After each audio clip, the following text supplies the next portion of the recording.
30 ವರ್ಷ ಹುಡುಗ ಆದಮೇಲೆ ಮದುವೆ ಮಾಡಿದ ಮೇಲೆ 30 ವರ್ಷದ ನಂತರದ ಅವ್ರ ಅಪ್ಪನ ವೃದ್ಧಾಶ್ರಮಕ್ಕೆ ಇಡ್ಬೇಕಂತ ಬಂದಾಗ ವೃದ್ಧಾಶ್ರಮಕ್ಕೆ ಇಡ್ಬೇಕಂತ ಅವ್ರ ಅಪ್ಪನ ಕರ್ಕೊಂಡ್ಬಂದ. ಅವ್ರ ಅಪ್ಪನ ಕರ್ಕೊಂಡು ಬಂದ ಕೂಡಲೇ ಎಲ್ಲ ಬ್ಯಾಗ್ ಲಗೇಜ್ ಇಳಿಸುವಂಥ ಟೈಮ್ದೊಳಗೆ ವೃದ್ಧಾಶ್ರಮದಾಗಿರ್ತಕ್ಕಂಥ 30 ವರ್ಷದಿಂದ ಕೆಲಸ ಮಾಡುವಂಥ ಒಬ್ಬ ವ್ಯಕ್ತಿ ಓಡಿ ಬಂದು ಲಗೇಜ್ ಹಿಡ್ಕೊಂಡು ಹೊಂಟಿದ್ದ. ಹೋಗ್ಬೇಕಾದ್ರೆ ವೃದ್ಧಾಶ್ರಮದಾಗ ಇಡಾಕೇನು ಬಂದಿದ್ನಲ್ಲ ಅವ್ರ ತಂದಿನ, ಆ ತಂದಿಗೆ ಅವ ಕೇಳಿದ, ಹೆಂಗದ್ರಿ sir, how are you sir ಅಂತ ಕೇಳಿದವ. ಇವಂಗ ಮಗಗೆ ಆಶ್ಚರ್ಯ ಆಯಿತು. ನಾನು ವೃದ್ಧಾಶ್ರಮಕ್ಕೆ ಇಡ್ತೀನಿ ಅಂತೇಳಿ ಇವಂಗ ತಂದಿಗೆ ಹೇಳಿಲ್ಲ. ಆದ್ರೆ ಇವ ಬಂದು ನಮ್ಮಪ್ಪನ ಮಾತಾಡ್ಸಕತ್ತಾನಲ್ಲ, ನಮ್ಮಪ್ಪಗೆ ನಿನ್ನ ಮೊದಲ ಪರಿಚಯ ಏನೋ ಅಂತ ಕೇಳಿದವ. ಅವಾಗ ಅವ ಅನ್ನಂತ, ನಿಮ್ಮಪ್ಪವ್ರು ನನಗೆ 30 ವರ್ಷದ ಹಿಂದೆ ಪರಿಚಯ ರೀ ಅಂದವ. ನಮ್ಮಪ್ಪವ್ರು ನಿಮಗೆ ಹೆಂಗೆ ಪರಿಚಯ ಅಂತ ಕೇಳಿದರೆ, ಇದಾ ವೃದ್ಧಾಶ್ರಮದಾಗಿಂದಾನೆ ಅವ್ರಿಗೆ ಮಕ್ಕಳಾಗಿಲ್ಲ ಅಂತ ತಿಳ್ಕೊಂಡು ಇದಾ ವೃದ್ಧಾಶ್ರಮದಾಗ ಒಬ್ಬ ಮಗನ ಕರ್ಕೊಂಡು ಹೋಗಿದ್ರಿ. ಆ ಮಗನ ಕರ್ಕೊಂಡು ಹೋಗಾಕೆ ಬಂದಾಗ ನಿಮ್ಮ ಅಪ್ಪ ನಮಗೆ ಪರಿಚಯ ಆಗ್ಯಾನ, ಅದಾ ಮಗನ ಗೊತ್ತಿಲ್ಲ, ಅದಕ್ಕೆ ತಂದೆ ತೊಗೊಂಬಂದು ವೃದ್ಧಾಶ್ರಮದಾಗ ಇಡಾಕತ್ತಾನ. ಯಾಕೆ ತಂದೆ ಹೇಳಿಕೊಟ್ಟಿಲ್ಲ ನೀ ವೃದ್ಧಾಶ್ರಮದಾಗಿಂದ ಬಂದಿ ಅಂತ ಹೇಳಿಕೊಳ್ಳಾರ್ದಕ್ಕೆ, ಆ ಹೇಳಿಕೊಳ್ಳಾರ್ದಂಥ ಅಭಿಮಾನಕ್ಕೆ ನಾ ಪಟ್ಟಷ್ಟು ಕಷ್ಟವನ್ನು ಅವ್ರು ಪಡೆದು ಬೇಡ ಅಂತ ತಿಳ್ಕೊಂಡು, ನಾನು ಉಂಡಿಲ್ಲ ಅಂದರೂ ಪರವಾಗಿಲ್ಲ, ಮನೆಯಾಗಿದ್ದು ತಂದೆ ತಾಯಿ ವಿಚಾರ ಮಾಡ್ತಾರೆ. ಏನು ವಿಚಾರ ಮಾಡ್ತಾರೆ? ನಾನು ಹಳಸಿದ್ದು ತಿನ್ನುವಲ್ಲ, ಯಾಕೆ ಮಕ್ಕಳು ಮಾತ್ರ ಚಲೋನೇ ತಿನ್ಬೇಕು. ಮಕ್ಕಳು ಸಾಲಿ 7 ಗಂಟೆಗೆ ಐತೆ ಅಂದರೆ 5ಕ್ಕೆ ಚಲೋವಾಗಿರ್ತೈತೆ ಅವ್ರ ತಾಯಿ ಕೆಲಸ. 5ಕ್ಕೆ ಹೇಳಬೇಕು, ಬಿಸಿನೀರು ಕಾಸಬೇಕು, ಬಟ್ಟೆ ಇಡಬೇಕು, ಚಲೋ ಡಬ್ಬಿ ಕಟ್ಟಬೇಕು, ಈ ಕಡೆ ಗಂಡಕ್ಕೆ ಕಟ್ಟಬೇಕು, ಆ ಕಡೆ ಮಕ್ಕಳಿಗೆ ಕಟ್ಟಬೇಕು. ಎಲ್ಲ ಕಟ್ಟಿದ ಮೇಲೆ ಉಳಿದ್ರೆ ತಾವು ಉಣ್ಬೇಕು, ಇಲ್ಲ ಅಂತಂದ್ರೆ ಮತ್ತೆ ಮಾಡ್ಕೊಂಡು ಉಣ್ಬೇಕು. ಆಮೇಲೆ ಇಷ್ಟು ಕಷ್ಟ ಇರ್ತದೆ. ಆದರೂ ರ್ಯಾಂಕ್ ಬಂದರೆ ನಿನಗೆ ಸನ್ಮಾನ. ಒಮ್ಮೆ ತಾಯಿ ನೆನಪು ಮಾಡ್ಕೊತ ಆಮೇಲೆ ಹೇಳ್ತಾರೆ ಅಟ್ಟ 2 ಮಾತು. ಇದಕ್ಕೆಲ್ಲ ಸಪೋರ್ಟ್ ಮಾಡಿದವರು ಯಾರು ರೀ? ತಂದೆ ತಾಯಿ ಇಬ್ಬರೇ 2 ಮಾತನಾಗ ಮುಗಿಸ್ಬಿಡ್ತಾರೆ. ಯಾವ ಮಕ್ಕಳನ್ನ ನೋಡ್ರಿ ನೀವು ಎಲ್ಲರೂ ಕೇಳ್ರಿ. ಇದನ್ನು ರಿಯಾಲಿಟಿ ಯಾವತ್ತು ತಿಳಿಸ್ಕೊಡೋರು ನೀವು ಮಕ್ಕಳಿಗೆ? ರಿಯಾಲಿಟಿ ಹೇಳ್ಕೊಡ್ಬೇಕಲ್ಲ. ಅದಕ್ಕೆ ಒಬ್ಬ ವ್ಯಕ್ತಿ ಯಾವಾಗಲೂ ತಮ್ಮ ತಂದೆ ಮೇಲೆ ದ್ವೇಷ ಇತ್ತು ಅವನಿಗೆ. ಯಾಕೆ ದ್ವೇಷ ಅಂತಂದರೆ ಅವನದೊಂದು ಕಣ್ಣು ಕುರುಡಿತ್ತು. ಕಣ್ಣು ಕುರುಡಿದ್ದಕ್ಕೆ ಎಲ್ಲರೂ ನಕಲಿ ಮಾಡೋರು, ಆಷಾಡೋರು, ಕೆಲವು ಮಂದಿ ಟೀಸ್ ಮಾಡೋರು. ಕುರುಡನ ಮಗ ಅನ್ನುವಂಥದ್ದನ್ನು ಕೇಳಿ ತಂದೆಗೆ ಅನ್ನುವಕ್ಕಿರಲಿಲ್ಲ. ಯಾಕಂದರೆ ನನ್ನ ಮಗನ ಓದಿಸ್ಬೇಕು ಅನ್ನೋದು ಬಿಟ್ಟರೆ ತಂದೆಗೆ ಯಾವ ಭಾವನೆಯೂ ಇರಲಿಲ್ಲ. ಆದರೆ ಮಗಗೆ ಮಾತ್ರ ಎಲ್ಲರೂ ಟೀಸ್ ಮಾಡೋದು ನೋಡಿ, ನಮ್ಮಪ್ಪ ಕುರುಡದನ, ಅದಕ್ಕೆ ನನಗೆಲ್ಲ ಮಂದಿ ಕುರುಡ ಅಂತಾರಂತ ಮಾನಸಿಕ ಮಾಡ್ಕೊತಿದ್ದ. ಮಾನಸಿಕ ಮಾಡುವಂಥ ಮಗನನ್ನು ಸಮಾಧಾನ ಮಾಡ್ತಿದ್ದ. ತಾನು ಹರಕದ ಬಟ್ಟೆ ಹಾಕ್ಕೊತಿದ್ದ, ಅವಾಗ ಮಾತ್ರ ಚಲೋ ಬಟ್ಟೆ ಹಾಕಿಸ್ತಿದ್ದ. ತಾನು ಮಾತ್ರ 1 ಹೊತ್ತು ಊಟ ಮಾಡ್ತಿದ್ದ, ಮಗಗೆ ಮಾತ್ರ 3 ಹೊತ್ತು ಚಲೋ ಊಟ ಕೊಡಿಸ್ತಿದ್ದ. ತಾನು ಮಾತ್ರ 1 ರೂಪಾಯಿನೂ ಖರ್ಚು ಮಾಡ್ಕೊತಿದ್ದಿಲ್ಲ. ಮಗಗೆ ಮಾತ್ರ ಚಲೋ ರೊಕ್ಕವನ್ನು ಕೂಡಿಸಿಟ್ಟು ತಿಂಗಳ ರೊಕ್ಕ ಹಾಕವ. ಅವನದು ಒಂದೇ ಕೆಲಸ, ಯಾರು ಆಗೋದಿಲ್ಲ ಅಂದಾರ ಅವ್ರ ಮುಂದೆ IAS ಮಾಡೇ ತೋರಿಸ್ಬೇಕು. ಯಾರು ಆಗೋದಿಲ್ಲ ಅಂದಾರಲ್ಲ ಅವ್ರ ಮುಂದೆ IAS ಮಾಡೇ ತೋರಿಸ್ಬೇಕು ನನ್ನ ಮಗನಂತ. IAS ಮಾಡಿಸೋ ಸಲುವಾಗಿ ಎಲ್ಲ ಮುಗಿಸಿ ದೊಡ್ಡ ಶಹರದೊಳಗೆ ಕೋಚಿಂಗ್ ಕೊಡಿಸಿದಾಗ ಹುಡುಗ IAS ಪಾಸ್ ಆದ ಕೂಡಲೇ ಸುದ್ದಿ ಕೇಳಿದ ಕೂಡಲೇ ಅವರಪ್ಪ ಊರು ತುಂಬ ಸ್ವೀಟ್ ಹಂಚ್ಕೊಂಡು ಬಂದ. ನೋಡ್ರಿ, ಒಂದು ಜೀವ ಅನ್ಕೊಂಡಿದ್ದು ಏನಾದರೂ ಚಲೋ ಆಯಿತು ಅಂದರೆ ಅದನ್ನು ಹಂಬಲಪಟ್ಟು ಪ್ರಚಾರ ಮಾಡೋದಕ್ಕೆ ತಂದು ಎಷ್ಟು ಕಷ್ಟಪಡ್ತಾನಂತಂದರೆ, ನನ್ನ ಮಗ ಹಂಗಾಗ್ಯಾನ. ಈ ಕಡೆ IAS ಆಗಿದ್ದಕ್ಕೆ ತಂದೆ ಸ್ವೀಟ್ ಹಂಚಾಕತ್ತಾನ. IAS ಆದ ಕೂಡಲೇ ಆ ಮಗ ತಂದೆಗೆ ಒಂದು ಲೆಟ್ರ್ ಬರ್ದಾನ. IAS ಆದವ, ನನಗೆ ಪೋಸ್ಟಿಂಗ್ ಕೊಡ್ತಾರೆ, ಇನ್ಯಾವ್ದಾರು ಡಿಶ್ ಹಾಕ್ತೀನಿ, ಯಾವ್ದಾರು ದೊಡ್ಡ ಇದಾಗ್ತೀನಿ, ಅಧಿಕಾರಿ ಆಗ್ತೀನಿ. ಅವಾಗೂ ಸಹಿತ ನನಗೆ ಕುರುಡನ ಮಗ ಅಂತ ಪಟ್ಟ ಸಿಕ್ತು ಅಂತಂದರೆ, ನಾನು ಇಷ್ಟು ಕಲಿತಿದ್ದು ಸಮಾಜದಾಗ ಏನು ಆಗಲಿಕ್ಕಿಲ್ಲ ಅಂತ ತಿಳ್ಕೊಂಡು ತಂದೆಗೆ ಒಂದು ಪತ್ರ ಬರೆದ. ತಂದೆ ಸ್ವೀಟ್ ಹಂಚಕತ್ತಾನ ಖುಷಿಯಾಗಿ.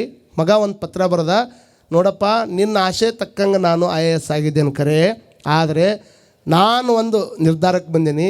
ಇಲ್ಲಿ ಮಟ್ಟ ಕಾಲೇಜ್ನಾಗ ಓದಬೇಕಾದ್ರೆ, ಸ್ಕೂಲ್ನಾಗ ಓದಬೇಕಾದ್ರೆ ಕುರುಡನ ಮಗ ಅಂತಿದ್ರಲ್ಲ, ಆ ಕುರುಡನ ಮಗ ಅನ್ನುವಂಥ ಪಟ್ಟವನ್ನು ಇನ್ನು ಮುಂದೆ ತೊಗೊಂಡು ಇರಾಕೆ ನನ್ನ ಕೈಲಿ ಆಗೋದಿಲ್ಲ. ಎಷ್ಟು ರೊಕ್ಕ ಖರ್ಚು ಮಾಡಿ ಅಷ್ಟು ಹೇಳು, ಅದಕ್ಕೆ ಚಕ್ರ ಬಡ್ಡಿ ಹಾಕಿ ನೀನು ರೊಕ್ಕ ಕೊಡ್ತೀನಿ. ಇನ್ನು ಮುಂದೆ ನೀನು ನನ್ನ ತಂದೆಲ್ಲ, ನಾನು ನಿನ್ನ ಮಗ ಅಲ್ಲ ಅಂತ ಬರೆದ. ಏನಪ್ಪ, ಇನ್ನು ಮುಂದೆ ನೀನು ನನ್ನ ತಂದೆಲ್ಲ, ನಾನು ನಿನ್ನ ಮಗ ಅಲ್ಲ ಅಂತ ಬರೆದ. ಯಾವ ಊರೊಳಗೆ ಇಡೀ ಊರು ತುಂಬ IAS ಆಗಿದೆ ಅಂತ ತಿಳ್ಕೊಂಡು ಸ್ವೀಟ್ ಹಂಚಿದ್ದ, ಅದೇ ಹುಡುಗ ಹಿಂಗೆ ಬರೆದಾಗ ಇಡೀ ಊರು ಮಂದಿ ಕುರುಡ ಅಂದಾಗ ತಂದೆ ತಲೆ ಕೆಡಿಸ್ಕೊಂಡಿರಲಿಲ್ಲ.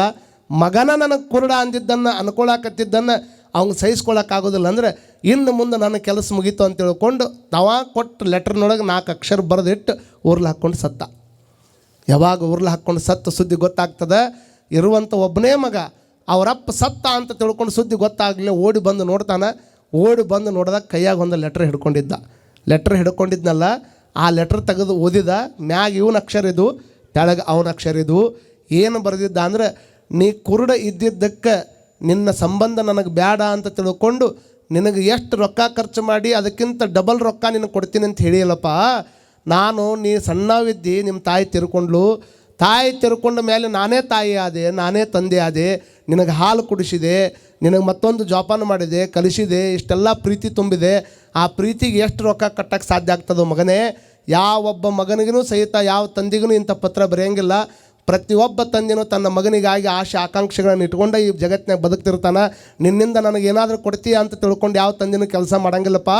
ಇನ್ನೊಂದು ಮಾತು ಅವನು ಬರೆದಿದ್ದ, ಕುರುಡನ ಮಗ ಅಂದಿದ್ದಕ್ಕೆ ನಿನಗೆ ಭಾಳ ಕೆಟ್ಟ ಅನಿಸೈತೆ. ಅಂದ್ರೆ ನೀ ಸಣ್ಣವಿದ್ದಿ, ನಾ ವಿಷಯವನ್ನು ನಿನಗೆ ಹೇಳಬೇಕಾಗಿತ್ತು, ಬಟ್ ಹೇಳಿಲ್ಲ. ಏನು ಹೇಳಬೇಕಾಗಿತ್ತು ಅಂತಂದ್ರೆ, ನೋಡು, ನಿಮ್ಮ ತಾಯಿ ತಿರ್ಕೊಂಡ ಮೇಲೆ ನೀ ಭಾಳ ಸಣ್ಣವಿದ್ದಿ, ಭಾಳ ಚಂದ ನಿನ್ನ ಪ್ರೀತಿಯಿಂದ ಬೆಳೆಸ್ತಾ ಇದ್ದೆ. ಹುಡುಗರು ಕೊಟ್ಟಾಗ ಚಿನ್ನಿ ಪಿನ್ನಿ ಆಟ ಆಡಕ್ಕೆ ಹೋದಾಗ ಬ್ಯಾರೆದವ್ ಹೊಡೆದ ಚಿನ್ನಿ ಬಂದು ನಿನ್ನ ಕಣ್ಣಿಗೆ ಬಿತ್ತು. ನಿನ್ನ ಕಣ್ಣಿಗೆ ಬಿದ್ದಾಗ ನಿನ್ನ ಕಣ್ಣು ಡ್ಯಾಮೇಜ್ ಆಯಿತು. ಡ್ಯಾಮೇಜ್ ಆಗಿದ್ದಕ್ಕೆ ಹಾಸ್ಪಿಟಲ್ಗೆ ಕರ್ಕೊಂಡು ಹೋದೆ. ಅವಾಗ ಅವ್ರು ಹೇಳಿದರು, ಇದು ಕಂಪ್ಲೀಟ್ ಕೊಲ್ಯಾಪ್ಸ್ ಆಗ್ಯದ, ಇದನ್ನು ಮತ್ತೊಂದು ಕಣ್ಣು ಕೊಟ್ಟರೆ ಮತ್ತೆ ಹೊಳ್ಳಿ ರಿಪೀಟ್ ಹಾಕಕ್ಕೆ ಬರ್ತದೆ, ಇಲ್ಲ ರಿವರ್ಸ್ ಮಾಡೋಕ್ಕೆ ಬರೋಂಗಿಲ್ಲ. ಅಂದಾಗ ನಾನೇನೋ ಜೀವನದಾಗ ಎಲ್ಲ ಮುಗಿಸ್ಕೊಂಡವ, ಬಾಳಿ ಬದುಕಬೇಕಾದಂಥ ಮಗನ ಕಣ್ಣು ಹೋಯ್ತಲ್ಲ ಅಂತ ತಿಳ್ಕೊಂಡು ಅವತ್ತು ದೊಡ್ಡ ಮನಸ್ಸು ಮಾಡಿ ನನ್ನ ಕಣ್ಣು ನಿನಗೂ ಕೊಟ್ಟಿದ್ದಕ್ಕೆ ನಾ ಕುರುಡಾಗಿನೇ ಹೊರತಾಗಿ ನಾನು ಹುಟ್ಟ ಕುರುಡ ಅಲ್ಲ. ಯಾವಾಗ ಈ ಪತ್ರ ಓದಿದಾಗ ಮಗನಿಗೆ ದಳ ದಳ ದಳ ಕಣ್ಣೀರು ಬರಾಕತ್ತು. ಕಣ್ಣೀರು ಬಂದು ಪ್ರಯೋಜನ ಇತ್ತು, ಹೋಗೇ ಬಿಟ್ಟಾನ. ಅದಕ್ಕೆ ಇದ್ದಾಗ ಎದೆಗೆ ಒದ್ದು, ಸತ್ತ ಮೇಲೆ ಎದೆ ಬಡ್ಕೊಂಡು ಅಳೋದ್ರಾಗ ಏನೂ ಅರ್ಥ ಇಲ್ಲ. ಎಷ್ಟು ಮಂದಿ ನೋಡ್ರಿ ನೀವು, ಇದ್ದಾಗ ಒಂದು ಸಣ್ಣ ಸಹಾಯ ಮಾಡಲಾರ್ದವರು ಸತ್ತ ಮೇಲೆ ಸಾವಿರಾರು ಕಿಲೋಮೀಟ್ರ್ ದೂರದಿಂದ ಬಂದು ಮಕ್ಕದ ಮೇಲಿರುವಂಥ ಬಟ್ಟೆಯನ್ನು ಸರಿಸಿ ಮಕ್ಕ ನೋಡ್ತೀವ್ರಿ ಅಂತ ಹೇಳ್ತಾರೆ. ಇದ್ದಾಗ ಮಕ್ಕ ನೋಡಿಲ್ಲ, ಇದ್ದಾಗ ಮಕ್ಕ ಮೊನ್ನೆ ಸರ್ ಇದರೊಳಗೆ ಧಾರವಾಡದೊಳಗೆ ಒಂದು ಘಟನೆ ನಡೀತು, ನಿಮಗೆಲ್ಲರಿಗೂ ಗೊತ್ತಿರ್ಬೇಕು. ಅವನಿಬ್ಬರು ಮಕ್ಕಳು ಅಮೇರಿಕಾದಾಗ ಇರ್ತಾರೆ, ತಂದೆ ತಾಯಿ ಇಲ್ಲಿರ್ತಾರೆ.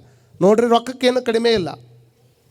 ತಂದೆ ತಾಯಿ ಇಬ್ಬರು ಕೂಡಿದ್ದಾಗ ತಾಯಿ ತಿರ್ಕೊಂಡಾಗ ಒಂದು ಪತ್ರ ಮೆಸೇಜ್ ಹಾಕಿದ್ರು ಅವ್ರಿಗೆ, ತಾಯಿ ತಿರ್ಕೊಂಡಾಳು ಬರ್ಬೇಕಂತ ಕೂಡಲೇ ಪಾಪ ಅವರು ಅಲ್ಲಿ ಅಮೇರಿಕದಿಂದ ಬರಬೇಕಲ್ಲ, ಇಬ್ಬರೂ ಬರ್ತಾರಂತ ತಿಳ್ಕೊಂಡು ಹೆಣ ಹಂಗೆ ಇಟ್ಕೊಂಡು ಕುಂತಾಗ ಒಬ್ಬನ ಮಗ ಬಂದ ಕೂಡಲೇ ಏನೋ ಅವನು ಬಂದಾನಂತ ಅದಕ್ಕೆಲ್ಲ ಕಾರ್ಯ ಮುಗಿಸಿದ ಮೇಲೆ ಪಕ್ಕದ ಮನೆಯವ್ರು ಕೇಳ್ಯಾರ, ಅಲ್ಲೋ ನೀವು ಒಬ್ಬನ ಬಂದಿಯಲ್ಲ, ಇನ್ನೊಬ್ಬ ನಿಮ್ಮ ಅಣ್ಣ ಯಾಕೆ ಬಂದಿಲ್ಲ ಅಂತ ಕೇಳಿದಾಗ ಅವರಪ್ಪ ಆ ಕಡೆ ಕುಂತಾನ, ಗೊತ್ತಾಗಿಲ್ಲ. ಮಗ ಏನಂದನು ಗೊತ್ತೇನು? ಇಲ್ಲ, ಅಲ್ಲಿ ಕೆಲಸ ಭಾಳ ಬಿಜಿ ಇರ್ತದೆ, ಎಲ್ಲ ಬಿಟ್ಟು ಬರೋಕೆ ಆಗೋದಿಲ್ಲ, ಹೀಗಾಗಿ ಅಪ್ಪ ಸತ್ತಾಗ ನಾವು ಹೊಕ್ಕಿನಿ, ನೀ ಅಮ್ಮ ಸತ್ತಾಳು, ನೀ ಹೋಗಂತ ನಾನು ಕಳಿಸ್ಯಾನ, ಅದಕ್ಕೆ ನಾ ಬಂದೀನಿ ಅಂತ ಅಂದಾಗ ಎಷ್ಟು ನೋವಾಗಿರ್ಬಾರ್ದು ತಂದೆಗೆ. ಹಾಗಾದ್ರೆ ನಾ ಸತ್ತ ಮೇಲೆ ಇನ್ನೊಬ್ಬ ಬರ್ತಾನೆ ಅಂದರೆ ಇನ್ನು ಬದುಕಿರೆ ಏನು ಮಾಡ್ಬೇಕಂತ ತಿಳ್ಕೊಂಡು ಅವನು ಊರ್ಲಿ ಹಾಕೊಂಡು ಸತ್ತಾನೆ. ಇದು ಆಗಿರುವಂಥ ಘಟನೆ ನಾ ಹೇಳೋದು. ಕಾರಣ ಏನು ಬೆಳೆಸಕತ್ತೀವಿ ನಮ್ಮ ಮಕ್ಕಳಿಗೆ? ಬರೇ ಅಂಕ, ಬರೇ ಪುಸ್ತಕ, ಬರೀ ಇವನ್ನ ಕಲಿಸಿ ಕಷ್ಟ ಹೇಳಿಕೊಡ್ರಿ, ಮನ್ಯಾಗ ಕೆಲಸ ಹಚ್ಚಿರಿ. ನಾವು ಮಾಡಿದ್ದು ನೀವು ಮಾಡಬಾರ್ದು, ನಾವು ಮಾಡಿದ್ದು ನೀವು ಮಾಡಬಾರ್ದು ಅಂತಂದ್ರೆ ಇದನ್ನು ಬಿಟ್ಟು ಮಾಡೋರು ಏನದಾರ? ಬರೇ ನೀವು ಆರ್ಟ್ಸ್ ಕಲಿಸ್ಬೇಕು, ಏನು ಕಾಮರ್ಸ್ ಕಲಿಸ್ಬೇಕು, ಏನು ಸೈನ್ಸ್ ಕಲಿಸ್ಬೇಕು, ಇದ್ರಾಗ ಹೋಗಕ್ಕೆ ಹೋಗ್ಬೇಡ್ರಿ. ಮಕ್ಕಳಿಗೆ ಹೇಳ್ರಿ ಪ್ರೀತಿಯಿಂದ, ಆರ್ಟ್ಸ್ ಇರಲಿ, ಕಾಮರ್ಸ್ ಇರಲಿ, ನಿನ್ನ ಹಾರ್ಟ್ ಮಾತ್ರ ಹ್ಯಾಪಿ ಇರಲಿ, ಮದುವೆ ಇರಲಿ, ಮಸನ ಇರಲಿ, ಮನಸ್ಸು ಮಾತ್ರ ಕೂಲಾಗಿರಲಿ, IT ಇರಲಿ, BT ಇರಲಿ, ಮೈಂಡ್ ಮಾತ್ರ ವೆರೈಟಿ ಆಗಿರಲಿ, ಕಾಲೇ ಇರಲಿ, ಕಾರೇ ಇರಲಿ, ಬದುಕಿನ ಓಟ ನೀಟಾಗಿರಲಿ ಅನ್ನುವಂಥದ್ದನ್ನು ನಿಮ್ಮ ಮಕ್ಕಳಿಗೆ ಆಗಾಗ ಹೇಳ್ಕೊತಿರ್ಬೇಕಂತಾವು. ಇಂಥವು ಹೇಳ್ಕೊಳ್ಳೋದ್ರಿಂದ, ಸಂಸ್ಕಾರ ಒಳ್ಳೆಯ ರೀತಿಯಿಂದ ಕೊಡೋದ್ರಿಂದ ನಮ್ಮ ಮಕ್ಕಳು ಭಾಳ ಚಲೋ ಬೆಳಿತಾವೆ. ಅದನ್ನು ಬಿಟ್ಟು ನೀವು ಯಾವುದೂ ನಮ್ಮ ಮಕ್ಕಳನ್ನ ನೋಡೋಕ್ಕಾಗೋದಿಲ್ಲ. ನಾವು ಕಾನ್ವೆಂಟ್ಗೆ ಕಳಿಸ್ತೀವಿ ರೀ, ನಾವು ಸ್ಕೂಲ್ ವ್ಯಾನ್ ಬಸ್ ಬರ್ತದೆ ಅದನ್ನು ಹಚ್ಚಿ ಕಳಿಸ್ತೀವಿ ರೀ, ನಾವು ದೊಡ್ಡ ಸ್ಕೂಲ್ನಾಗ ಹಾಕೀವಿ ರೀ ಅಂತ ತಿಳ್ಕೊಂಡು ಕೈ ಬಿಟ್ರಿ ಅಂತಂದ್ರೆ, ಹೀಗಾಗಿ ನಾವು ಒಂದು ಸ್ಕೂಲ್ ಮಾಡೀವಿ, ICSE ಸ್ಕೂಲು. ICSE ಸ್ಕೂಲ್ನೊಳಗೆ 90% ಸಂಸ್ಕಾರನ, 90% ನಾ ಹೆಚ್ಚು ಅಲ್ಲಿದ್ದೆ ಅಂದ್ರೆ ಹುಡುಗರು ಕೂಟಾಗೇ ಇರ್ತೇನೆ. 90% ಸಂಸ್ಕಾರ ಕೊಡೋದು, 10% ಅಷ್ಟೇ ಶಿಕ್ಷಣ ಕೊಡೋದು ಇವತ್ತಿನ ದಿನಮಾನದಾಗ. ನೀವು ಇದನ್ನು ಗಂಭೀರವಾಗಿ ಚಿಂತನೆ ಮಾಡಲಿಲ್ಲ, ನೀವು ಏನೋ ನಮ್ಮ ಮಕ್ಕಳು ಹುಟ್ಟ್ಯಾವ, ಹೆಂಗಾರ ಕಲಿತಾವ, ಹೆಂಗಾರ ಹೊಕ್ಕವ ಅಂತಂದ್ರೆ ಇದು ಹಿಂಗೆ ಹೋಗ್ತದೆ. ನಾಳೆ ಅಂತ್ಯದ ಟೈಮ್ದೊಳಗೆ, ಕಷ್ಟದ ಟೈಮ್ದೊಳಗೆ ನಿಮ್ಮ ಮಕ್ಕಳು ನಿಮ್ಮನ್ನು ಕೈ ಹಿಡಿಯೋಂಗಿಲ್ಲ. ಪ್ರತಿಯೊಬ್ಬ ಮಕ್ಕಳೂ ಸಹಿತ ವೃದ್ಧಾಶ್ರಮದ ಕಡೆ ಕೈ ಮಾಡಾಕತ್ತಾರ. ನಮಗೆ ಭಾಳ ಮಂದಿ ಅಂತಾರೆ, ನಾನು ನನ್ನ ಜೀವನದಾಗ ವೃದ್ಧಾಶ್ರಮ ಮಾಡಬಾರ್ದಂತ ನಾವೊಂದು ಕನಸಿಟ್ಕೊಂಡಿದ್ದೆ. ಉಳ್ಕಿದ್ದೆಲ್ಲ ಮಾಡ್ಬೋದು, ಬೇಕಾದ್ರೆ ಒಂದು ಹಾಸ್ಪಿಟಲ್ ಮಾಡ್ತೀವಂತ, ಈ ಸದ್ಯಕ್ಕೆ ಒಂದು ಸಣ್ಣದೇ ಇರಲಿ ಅಂತ 25 ಬೆಡ್ಡಿನ ಹಾಸ್ಪಿಟಲ್ ಕಟ್ಟಬೇಕಂತ ಅಲ್ಲೇ ಪ್ಲ್ಯಾನಿಂಗ್ ಚಾಲೂ ಮಾಡಿ. ಒಂದು ಸ್ಕೂಲ್ ಆಯಿತು, ಈಗ ಹಾಸ್ಪಿಟಲ್ ಮಾಡ್ಬೇಕಂತ. ಮೊನ್ನೊಬ್ಬರು ನನ್ನ ಹತ್ರ ಬಂದು ಭಾಳ ಹೇಳಿಕೊಂಡ್ರು, ಅಜ್ಜವ್ರ ವೃದ್ಧಾಶ್ರಮ ಕಟ್ಟಬೇಕಂತ ವಿಚಾರ ನೀವು ಮಾಡಿಲ್ಲಲ್ಲ ಒಳ್ಳೆಯದು, ಆದರೆ ನೀವು ಮಾಡಿಲ್ಲ ಅಂದ ಮಾತ್ರಕ್ಕೆ ಸಂಖ್ಯೆ ಕಮ್ಮಿ ಆಗೋದಿಲ್ಲ ಅಜ್ಜಾರ. ಬಟ್ ಅದಕ್ಕೆ ವೃದ್ಧಾಶ್ರಮ ಅನ್ನಕ್ಕೆ ಹೋಗ್ಬೇಡ್ರಿ, ಆದರೆ ಏನಾರು ಒಂದು ಹೆಸರು ಇಟ್ಕೊಳ್ರಿ. ಆದರೆ ಅಂಥದ್ದೊಂದು ಮಾಡಿ ಮಠದಾಗ ಅಂಥ ಎಷ್ಟೊಂದು ಜೀವಗಳು ಪ್ಲಾಟ್ಫಾರ್ಮ್ನಾಗ ಅಡ್ಡಾಡ್ತಾವೆ. ಕುಂಭಮೇಳದಾಗ ಇವತ್ತು ಪೇಪರ್ನಾಗ ಬಂದೈತೆ ನೋಡ್ರಿ, ತಂದೆ ತಾಯಿಗಳನ್ನು ಸ್ನಾನ ಮಾಡಿಸ್ತೀನಿ ಅಂತ ಕರ್ಕೊಂಡು ಹೋಗಿ ವಯಸ್ಸಾದ ತಂದೆಯನ್ನು ಕುಂಭಮೇಳದಾಗ ಬಿಟ್ಟು ಬಂದಾರ. ಏನು ಮಾಡ್ಬೇಕು ಅವ್ರು? ರೊಕ್ಕ ಇಲ್ಲ, ಭಾಷೆ ಬರೋದಿಲ್ಲ, ಇಷ್ಟೆಲ್ಲ ಆದ್ರೂ ಸಹಿತ ಅಂಥ ಮಕ್ಕಳನ್ನು ತೆಗೆದುಕೊಂಡು ಹೋಗಿ ವೃದ್ಧಾಶ್ರಮದಾಗ ಇಡೋದು ಬದಲಿ ಅಲ್ಲಿ ಹೋಗಿಟ್ಟು ಬಂದಾರಲ್ಲ, ಇವ್ರೆಂಥ ದುರಂತದ ರೋಡ್ ಲೆಕ್ಕ ಹಾಕ್ರಿ ನೀವು.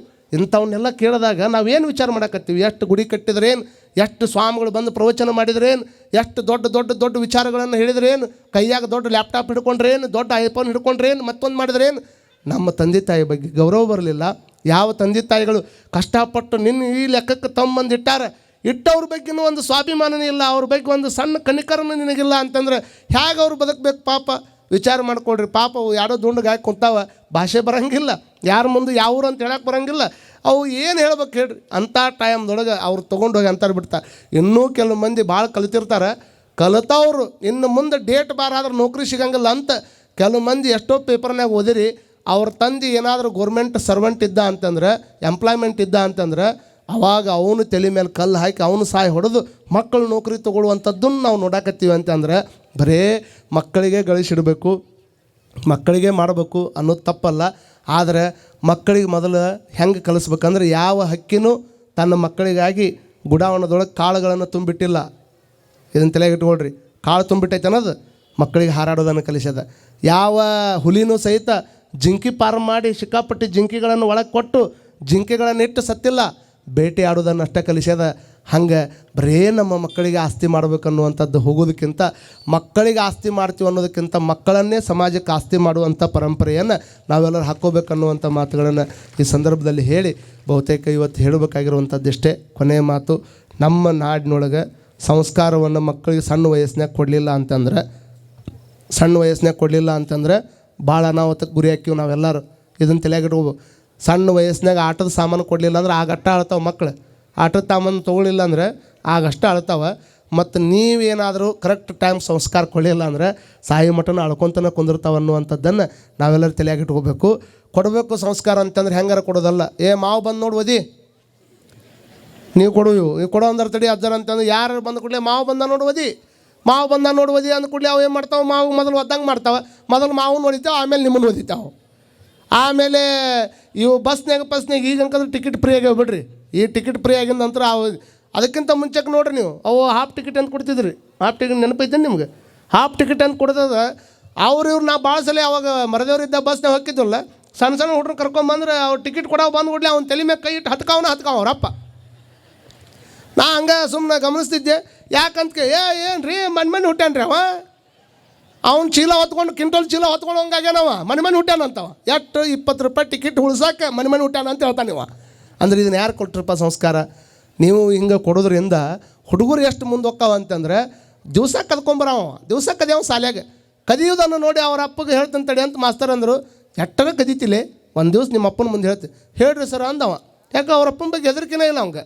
ಅವಾಗ ಕರೆದು ಅವ್ರ ಅಪ್ಪನ ಹೇಳಿದ್ರಂತವ್ರು, ಏನ್ರಿ ನಿಮ್ಮ ಮಗ ಮತ್ತೊಬ್ಬರು ಕಾಂಪಸ್ನಾಗ ನಮ್ಮ ಪೆನ್ಸಿಲ್ ಕದೀತಾನೆ, ಪೆನ್ ಕದೀತಾನೆ, ದಿವಸ ಕಿರಿಕಿರಿ ಇದಾಗೈತ್ರಿ, ಏನು ಮಾಡೋದು ನಾವು ಅಂತ ಅಂದಾಗ ಅವರಪ್ಪ ಏನನ್ಬೇಕು? ಸೂಪ್ನಾಗ ಗಮನಿಸ್ಬೇಕು ನೀವೆಲ್ಲ. ಅವರಪ್ಪ ಅಂದಂತ ಎಷ್ಟು ಹೇಳ್ತೀನಿ ರೀ ಆ ಮಗನಿಗೆ, ಲೇ ಸಣ್ಣ ಪುಟ್ಟ ಇಲ್ಲಿ ಯಾಕೆ ತರ್ತಿಲ್ಲ, ಆಫೀಸ್ನಿಂದ ಬರ್ಬೇಕಾದ್ರೆ ಎಲ್ಲ ತರ್ತೀನಿ ನಾನು. ತಿಳಿದಿಲ್ಲ ನಿಮಗೆ? ಇಂಥ ತಿಳಿದಿಲ್ಲ ನಿಮಗೆ?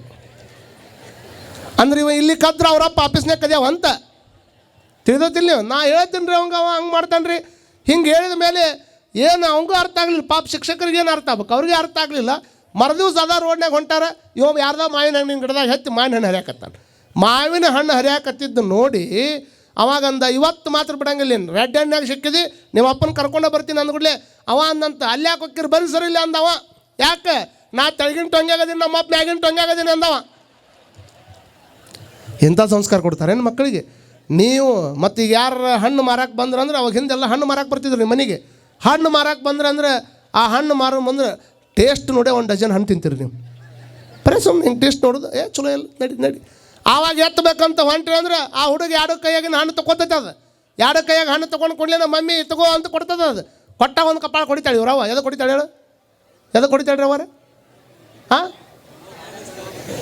ಏನಂತ ಇನ್ನೊಂದು ಸ್ವಲ್ಪ ತೊಗೋಬೇಕಾಗಿಲ್ಲ ಅಂತ ಹೊಡ್ರಿ ಚಪ್ಪಾಳಿ ಹೊಡ್ರಿ ಅವಂಗೊಂದು. ಅಲ್ಲ ಅವ ಇದ್ದಿದ್ದೆ, ನೀವು ಅದನ್ನು ಹೇಳಕತ್ತೀರಿ, ಅವನು ಅದನ್ನು ಹೇಳಕತ್ತಾನ. ಅಂದ್ರೆ ನೀವೆಲ್ಲರೂ ಅದನ್ನು ಹೇಳೋರ, ಮತ್ತು ಅದನ್ನು ಬಿಟ್ಟು ಬೇರೆ ಹೇಳಂಗೆ ಇಲ್ಲ ನೀವು. ಯಾಕೆ ಜೋರ ಕಪಾಳಿ ಹೊಡಿತಾಳ? 2 ಕೈ ಕೊಟ್ಟೆ, 2 ಕೈಯಾಗ ಒಂದು ಹಣ್ಣು ತೊಗೊಂಡು ಇನ್ನೊಂದು ಹಣ್ಣು, ಎಲ್ಲರೂ ಅದನ್ನು ಮಾಡಿದವ್ರ ನೀವು. ಇದನ್ನು ಬಿಟ್ಟು ಭಾಳ ಚಲೋ ಸಂಸ್ಕಾರ ಕೊಡುವಂಥ ಭಾವನೆ ಇಟ್ಕೋಬೇಕಮ್ಮ. ಇದನ್ನು ಬಿಟ್ಟು ನೀವು ಏನಾರು ಕೊಡಕ್ಕೆ ಹೋದ್ರಿ ಅಂತಂದ್ರೆ ಅಪಾರ್ಥಕ್ಕೆ ಅನಾರ್ಥ ಆಗಿಬಿಡ್ತಾವೆ. ಅದಕ್ಕೆ ಸಣ್ಣ ವಯಸ್ಸಿನಾಗಿರ್ತಕ್ಕಂಥ ಮಕ್ಕಳ ಮನಸ್ಸು ಹಸಿಗುವಾಡ ಇದ್ದಂಗೆ ಇರ್ತದೆ. ನೀವೇನು ಹಾಕ್ತೀರಿ ನಿಮ್ಮ ಮಕ್ಕಳ ಮುಂದೆ ನೀವು ಜಗಳ ಆಡ್ತೀರಿ, ಬೆಡ್ರೂಮ್ನಾಗ ಹೋಗಿ ಮಕ್ಕಳು ಮಾತು ಬಿಟ್ಕೊಂಡು ಜಗಳ ಆಡ್ಕೋರಿ. ಆದರೆ ಮಕ್ಕಳ ಮುಂದೆ ಮಾತ್ರ ಎಂದೂ ಕೂಡ ಅಂಥ ಭಾವನೆಯನ್ನು ತೋರಿಸ್ಬಾರ್ದು. ಮಕ್ಕಳ ಮೇಲೆ ಅಂತೂ ಕೂಡ ಅಂಥ ಪರಿಣಾಮ ಬೀಳಬಾರ್ದು. ಇದರ ಆಚೆ ಮತ್ತು ಹುಡುಗರು ಭಾಳ ಕಾಡ್ತಾವೆ ಅಂತ ತಿಳ್ಕೊಂಡು ಮತ್ತು ಪ್ರವಚನಕ್ಕೆ ಇಲ್ಲಿ ಬಂದಿರ್ತೀವಿ, ಇಲ್ಲಿ ಕೂಡ ಸಂಸ್ಕಾರ ಕೊಡ್ಬೇಕು. ಬಸ್ ಬಂದ್ರೇನು, ಭಸ್ಮ ಹಚ್ಕೋಬೇಕಪ್ಪ, ಲಿಂಗ ಹಾಕ್ಕೋಬೇಕಪ್ಪ, ಮಠಕ್ಕೆ ಹೋಗ್ಬೇಕಪ್ಪ, ಎದ್ದು ಗುಡಿಗೆ ಹೋಗ್ಬೇಕಪ್ಪ, ಹಿರಿಯರು ಬಂದರೆ ನಮಸ್ಕಾರ ಮಾಡಿ, ಇದನ್ನೆಲ್ಲ ಯಾರು ಹೇಳ್ಕೊಡ್ಬೇಕು? ಇದನ್ನು ಹೇಳ್ಕೊಳ್ಳಾರ್ದ ನೀವು ಏನಾರು ಹೇಳ್ಕೊಟ್ರೆ ಅಂದರೆ ಒಬ್ಬರು ಪಾಪ ಕರೆಕ್ಟ್ ಟೈಮ್ಗೆ ಪ್ರವಚನಕ್ಕೆ ಬರೋಕೆ ಹೆಣ್ಮಗಳ ಬಂದು ಕೂಡಲೇ ಆ ಹುಡುಗ ನೆಟ್ ನಡ್ಬೇಕು ಕುಂದ್ರದು. ಬಂದು ಕೂಡಲೇ ಒಂದು ಏನು ಸಮಸ್ಯೆ ಇತ್ತೇನು ಪಾಪ ಹುಡುಗ 10-15 ನಿಮಿಷ ಆದ ಕೂಡಲೇ ಮಮ್ಮಿ ನನಗೆ ಒಂದ ಬಂದಾವು ಮಂದಿ ಮುಂದೆ ನೆಡವು ಹಾಸಿ ಕರ್ಕೊಂಡು ಹೋಗೋದು ದೂರ ಆಕಿತ್ತ ಆ ತಾಯಿಗೆ. ಹಿಂಗೆ ದೂರ ಆಗೋದಂಥದ್ದನ್ನು ನೋಡಿ ಅವಾಗಕ್ಕೆ ಅಂದ್ಲು, ದಿವಸನೂ ಇದು ಕೇಳಿದ್ರೆ ಭಾಳ ಕಷ್ಟ ಆಕೈತಪ್ಪ, ನಾಳಿಂದ ಬಂದಾವ ಅನ್ನಕ್ಕೆ ಹೋಗಬೇಡ, ಮಂದಿ ಮುಂದೆ ನನಗೆ ಒಂಥರ ಇರಿಟೇಟ್ ಆಕತಿ, ಅದಕ್ಕೆ ನೀನು ನಾಳಿಂದ ಬಂದು ಅಂದ್ರೆ ಏನು ತಿಳ್ಕೊ. ಅಂದ್ರೆ ಗೊತ್ತಾಗತ್ತಿಲ್ಲ, ಅಂದ್ರೆ ಕನ್ನಡ ಶಾಲೆ ಶಬ್ದ ಅದ, ಮತ್ತೆಲ್ಲ ಬಿಚ್ಚಳಕ್ಕಾಗೋದಿಲ್ಲ. ಹಿಂಗೆ ಹೇಳಿದಾಗ ಅವಾಗ ಅವ್ರ ತಾಯಿ ಅಂದ್ಲು, ನಾಳಿಂದ ನನಗೆ ಪದ ಹಾಡಂಗಾಗೈತೆ ಅಂತ ಹೇಳಪ್ಪ, ನೀನು ಕರ್ಕೊಂಡು ಹೋಗ್ತೀನಿ ಅಂದಕ್ಕೆ. ಮಂದಿ ಮುಂದೆಲ್ಲ ಹಿಂಗೆ ಹೇಳ್ಕೊಡ್ಲೆ ಮತ್ತು ಅವಂಗೇನು ಆಯ್ತು ನೀ ಏನು ಆಯ್ತು ಅದನ್ನು ನಾ ಕೇಳ್ತೀನಿ ಅಂತ ಅವು ಬಂತು ಹುಡುಗ. ಹಿಂಗೆ ಬಂದು ಕೂಡಲೇ ಮತ್ತೆ ತೊಳೆ ಪ್ರವಚನದಾಗ ನೆಟ್ ನಡುವೆ ಕುಂತಿತ್ತು. ಮಮ್ಮಿ ಪದ ಹಾಡಂಗಾಗೈತಿ ಅಂದವ. ನಡಿಪ ಅಂತ ಕರ್ಕೊಂಡು ಹೋದ್ಲಕ್ಕೆ. 8 ದಿವಸ ನಡೀತಿದ್ದು. ಸ್ವಾಮಿಗಳು ಹೇಳಿದ್ರು, ಇರ್ಭದ್ರೇಶ್ವರನ ಗುಡಿ ಐತಿ, ದೊಡ್ಡ ಕಾರ್ಯಕ್ರಮ, ಬಿಜ್ಜರನ್ನ ಹೇಳಿರಿ ನಾಯವ ಹೂನು ಅನ್ನೋಂಗಿಲ್ಲ, ಹಾನು ಅನ್ನೋಂಗಿಲ್ಲ.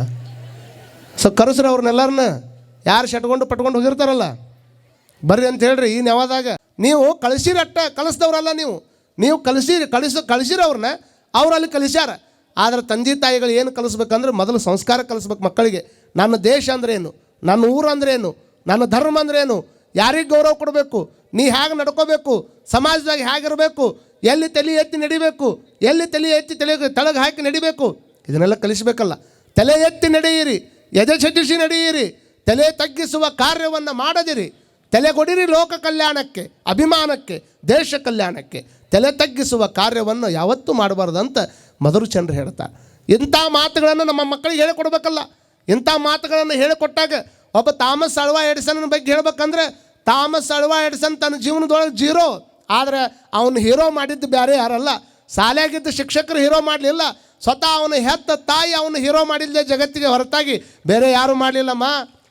ಬುದ್ಧಿ ಮಾಂದ್ಯ ಅದನಂತ ತಿಳ್ಕೊಂಡು ಲೆಟ್ರ್ ಕೊಟ್ಟು ಹೊರಗೆ ಹಾಕಿದ್ವಂಥ ಹುಡುಗನನ್ನು ನೋಡಿಕೊಂಡು ಆ ಲೆಟ್ರ್ ಮಗನ ಮುಂದೆ ಓದಿದ್ರೆ ಇವನ ಆತ್ಮವಿಶ್ವಾಸಕ್ಕೆ ಧಕ್ಕೆ ಬರ್ತದೆ ಅಂತ ತಿಳ್ಕೊಂಡು ಸ್ವತಃ ತಾಯಿ ಲೈಬ್ರರಿಗೆ ಹೋಗಿ ಬೇಕಾಗುವಂಥ ಪುಸ್ತಕಗಳನ್ನು ಓದಿ ಆ ಮಗುವಿಗೆ ಶಿಕ್ಷಣ ಕೊಟ್ಟಾಕೆ ಅವರ ತಾಯಿ ಅನ್ನುವಂಥದ್ದನ್ನು ನಾವು ವಿಚಾರ ಮಾಡ್ತೀವಿ. ಅಂದರೆ ನಾವು ತಾಯಿ ತಂದೆ ಆದವರು ಬರೀ ಮಕ್ಕಳನ್ನು ಹೆರುವುದಟ್ಟ ನಮ್ಮ ಕೆಲಸ ಅಲ್ಲ.